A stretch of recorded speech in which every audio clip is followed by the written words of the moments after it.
Well, it's officially over. After 41 days, the final occupiers at a wildlife refuge in Oregon have all surrendered.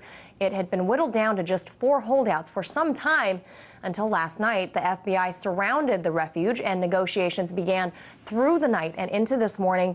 And in the latest surrender, no one was injured, no shots were fired. In all, 20 people have been arrested. One man, Robert Lavoy Finicum, was killed by an agent about 2 weeks ago during a highway stop. Now, earlier, I spoke to RT's Simone Del Rosario, who's been on the ground in Oregon following this story since day one. And here's what she told us. At first, I thought it would be uneventful, except for we had 4 holdouts, and one of the holdouts decided he wanted to hold out a little bit more. So 3 of the people surrendered pretty peacefully right away. Sean and Sandra Anderson of Idaho, Jeff Banta of Nevada, David Fry of Ohio. He said he was going to surrender, and then he held back. And it started this hours-long negotiation between him and the FBI that ended up being live streamed by an activist over YouTube. So there were tens of thousands of people listening to this live stream of this hours-long negotiation. I'm not going to lie, it did get a little strange. She started talking about a lot of different things, marijuana laws, Syria, abortion, taxes, a lot of different things going on there. He kept also saying things about liberty or death, as if those were his only options. And that's when I think people started to get a little bit concerned. He made some suicidal comments at one point, saying that he had a gun to his head.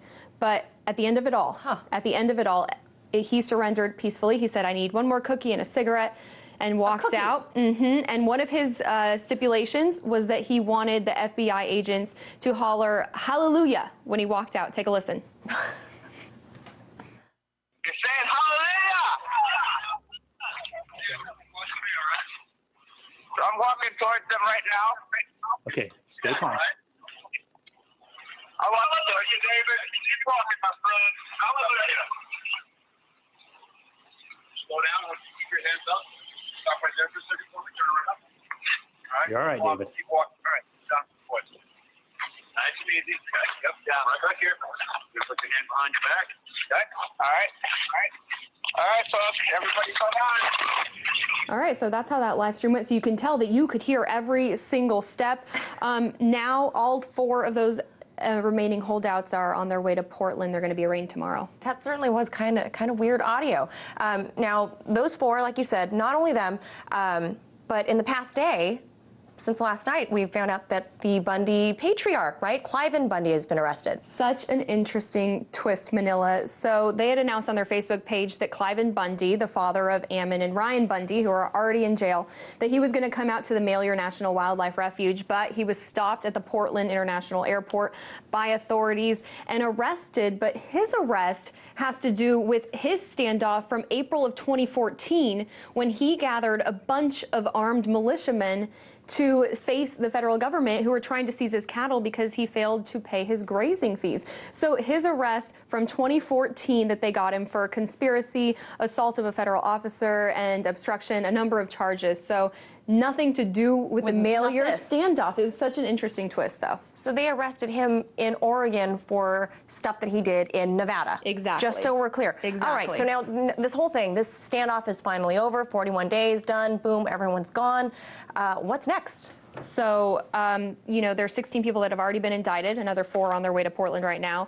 They face federal felony count to impede officers.